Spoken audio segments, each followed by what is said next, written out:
સીતારામ ને જય માં મુગલ. આપણે હવે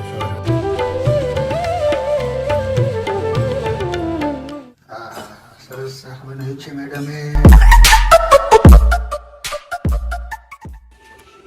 સવારના બધાને જય સીતારામ ને જય માં મુગલ. આપણે હવે સવારે વહેલા ઉઠીને નાહી ધોઈને તૈયાર થઈ ગયા છીએ. પિતાંબર પહેરી તૈયાર થઈ ગયા છે. હવે આપણે જઈશું પૂજા કરવા. પૂજા કરી અને પછી જવાનું છે મહાદેવે. હવે આપણે આવી ગયા છીએ પૂજા પાઠ કરવા. જો હવે અમારે માતાજી માં મોગલ માં ભગવતીમાં ભેળ્યા હોય, માં સુંદા ચામુંડામાં ને અખંડ જ્યોત ચાલુ છે મારા ઘરે માતાજીના મંદિરમાં.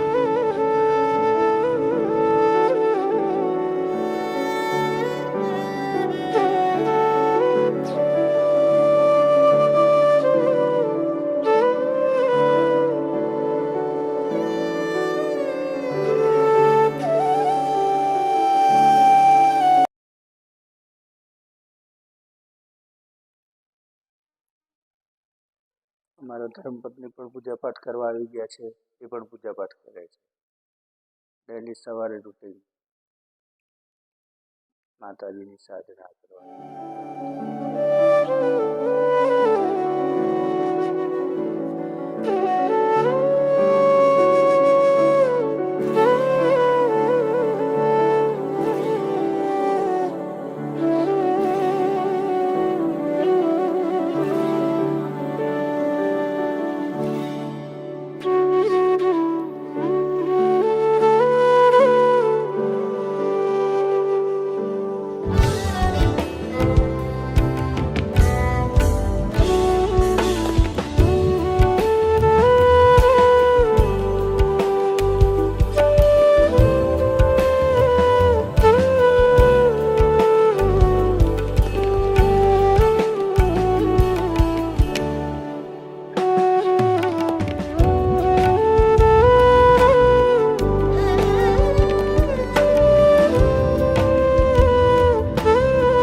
આપણે જઈને મંદિરે જઈને આવી ગયા છીએ. હવે કપડાં બદલીને તૈયાર થઈ જશું. અને જો અમારા ધર્મપત્ની જય માતાજી જય મોગલ હવે ચા નાસ્તાની તૈયારી કરશે અને હું હવે જઈશ કપડાં બદલવા. ચા નાસ્તો કરીને તૈયાર થઈ ગયા છીએ. હવે કંઈ કામ છે નહીં તો આજે બેઠા છીએ. બેઠા બેઠા ટીવી જોવાનું અને આરામ કરવાનો. સાંજના 5 વાગ્યા છે અને જમવાની તૈયારી કરી નાખેલ છે. જો મારી ધર્મપત્ની જમવાનું બનાવવાની તૈયારી કરે છે. શું બનાવો છો બકુ આજે જમવામાં? ભીંડાનું શાક અને રોટલી. આ ભીંડો છે, ભીંડાનું શાક બનાવશું, રોટલી બનાવશું. સરસ. મને બહુ ભાવે છે ભીંડા, એટલે મારા માટે સ્પેશિયલી ભીંડાનું શાક અને રોટલી બનાવશે. અમારા મેડમ જેવો શાક બતાવે છે. હા, સરસ શાક બનાવ્યું છે મેડમે.